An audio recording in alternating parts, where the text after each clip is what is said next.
दीपावली के बाद में जो कार्तिक पूर्णिमा आएगी, उस कार्तिक पूर्णिमा के दिन जो किसी जलाशय के पास में जाकर, नदी, तालाब, कुंड, कुआं, किसी जलाशय के पास में जाकर अगर एक दिया लगा देंगे तो उसको तीनों दिन का पुण्य फल 1000 गुना होकर प्राप्त हो जाएगा, 1000 गुना। इसलिए हमारे यहाँ पर दीपावली को तो केवल दीपावली कहते हैं, पर कार्तिक की पूर्णिमा को देव दीपावली कहते हैं। दीपावली से बड़ी दीपावली होती है कार्तिक पूर्णिमा के दिन, क्योंकि तुमने ये 3 दिन जो दिया लगाया, इसका फल तुम्हें जब मिलता है जब तुम कार्तिक की पूर्णिमा के दिन किसी घाट पर, नदी के तट पर, तालाब के तट पर, सरोवर के तट पर जब दीपदान करते हो।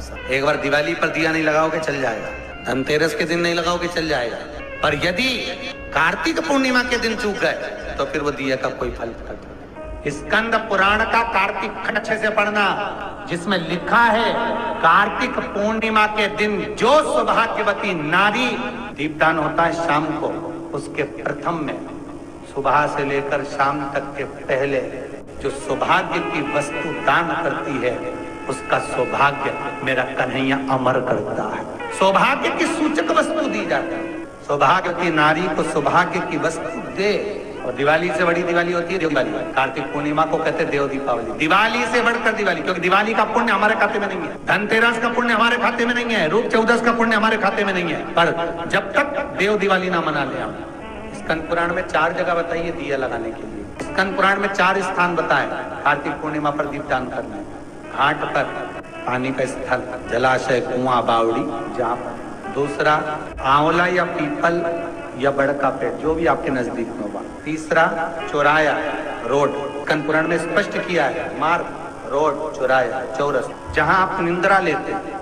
निंद्रा मतलब जहां आप सोते हैं, जिस कक्ष में आप सोते हैं उसके बाहर भी लगा सकते हैं। कक्ष से बाहर होता है कि मकान के बाहर लगा, क्योंकि उस मकान में तो सब सोते हैं, पूरा परिवार, कोई किसी रूम में सो रहा है, कोई किसी रूम में सो रहा है, तो घर के बाहर निंद्रा लिखी है, नींद जहां रहते हो उसके बाहर। आज भी नियम है, कार्तिक पूर्णिमा के दिन आंवले के पेड़ के नीचे शाम के समय पर, जो सूर्य ढलने से लेकर, जब सूर्य ढलने लगे, सूर्य की किरणें कम होने लगे, तब से लेकर रात्रि के 7:30 पौने 8 के बीच में, सूर्य ढलने से 7:30 पौने 8 के बीच में आंवले के पेड़ के नीचे जो एक घी का दिया लगाकर कनक धारा का पाठ कर लेता है। कनक धारा की किताब बाजार में मिलती है, नहीं ला सकते मोबाइल पे सर्च करो, कनक धारा निकल आएगी। जगत गुरु शंकराचार्य जी ने जिन पाठ को करा है, कुछ श्लोक है उसमें, 8 श्लोक, कुछ श्लोकों का पाठ, पूरा श्लोक नहीं पढ़ सकते, पूरी कनक धारा का पाठ नहीं कर सकते, तो शुरू का एक श्लोक और आखिरी का एक श्लोक पढ़ लीजिए और घी का दिया लगाकर झोली पसार कर प्रणाम कर लीजिए। जिंदगी में कभी लक्ष्मी की कमी नहीं आ सकती। कनक धारा आज ही के दिन, कनक धारा का पाठ आज ही के दिन जगत गुरु शंकराचार्य जी ने माता लक्ष्मी को इसी पाठ से, इसी श्लोक से प्रकट कर लिया था। और माता लक्ष्मी ऐसे नहीं गई है, वर देकर गई है, बिगर वर के जा ही नहीं सकती। कनक धारा का पाठ किया गया है तो बिना वर के। कई लोग कहते महाराज जी हम कनक धारा रोज पढ़ते, रोज पढ़ने वाली बात दूसरी, पर तुमने क्या रोज पढ़ा तो क्या आंवले के पेड़ के नीचे पढ़ा? पर आंवले के पेड़ के नीचे जो कनक धारा का पाठ करता है, संपदा की कमी नहीं होती। बड़े से बड़ी बीमारियां, बड़े से बड़े रोग, बड़े से बड़े कष्ट कार्तिक पूर्णिमा के दिन छूट जाते। दमे की बीमारी, श्वास की बीमारी, अनिद्रा की बीमारी, रात्रि को जगना, ये सारी बीमारियां अगर व्यक्ति अपने जीवन को सुखमय बनाए, अपने जीवन को आनंदमय बनाए तो सब छूट सकते। पीपल के पत्ते 5 लेकर उसके ऊपर खीर डालकर रात्रि को खा लेने से महाराज दमे की बीमारी, श्वास की बीमारी रुक जाती है। वो बीमारी बढ़ती नहीं है, उससे कष्ट नहीं होता। जिन बच्चों के नेत्र कमजोर होते हैं, रोशनी कमजोर होती है, दिन रात्रि को 12 बजे भगवान चंद्रदेव का दर्शन कराइए।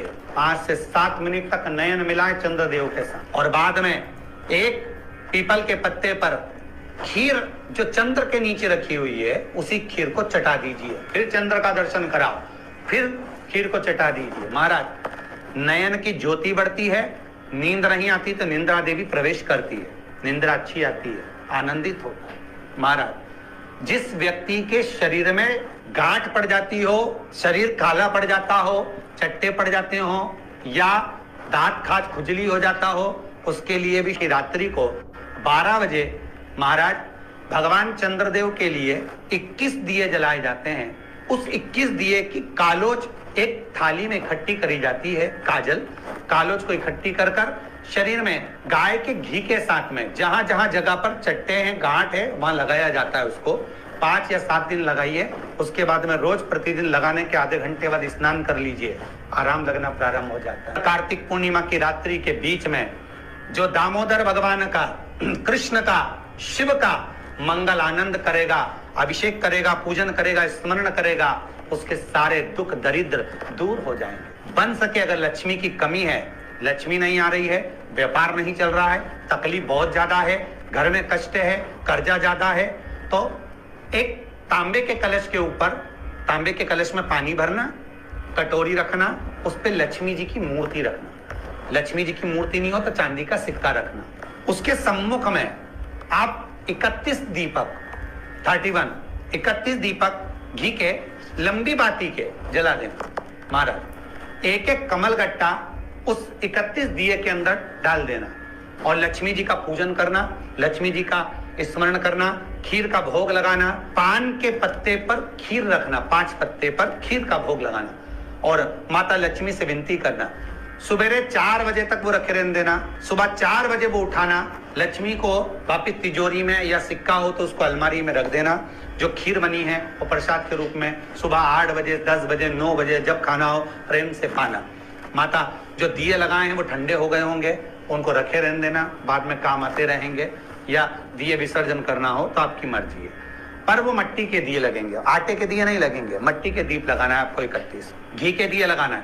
लक्ष्मी जी का पूजन करो, कंकु, चावल, हल्दी, मोली से सब तरह से सुख मिलेगा, आनंद मिलेगा, लक्ष्मी की वृद्धि होगी, कार्य सिद्धि होगी। दूसरा क्रम, अगर कार्तिक पूर्णिमा हो, शरद पूर्णिमा हो, ये दोनों पूर्णिमा पर आप शाम को प्रदोष काल के समय 4:30 बजे से 6 बजे के बीच में 1 लोटा पानी, उसमें 5 बेलपत्र रखकर, 1 कमलगट्टा डालकर भगवान चंद्रेश्वर महादेव के नाम से भगवान शंकर को चढ़ा दीजिए। आपकी जो कामना हो वो कामना कर चढ़ाएं, विनती करें चंद्रेश्वर महादेव को और निवेदन करें कि हमारा ये कार्य सफल हो। कार्तिक पूर्णिमा की रात्रि को गर्भवती नारी अपनी नाभि पर यदि चंद्र की दृष्टि पड़वा लेती है तो बच्चा विकलांग पैदा नहीं होता है। गर्भ से जो बालक होगा श्रेष्ठ होगा, विद्वान होगा, चतुर होगा, पढ़ने में होशियार होगा, क्योंकि ये चंद्र की किरणें जब समुद्र में उछाल ला सकती हैं तो आपके जीवन में भी तरक्की ला सकती है, उछाल ला सकती है।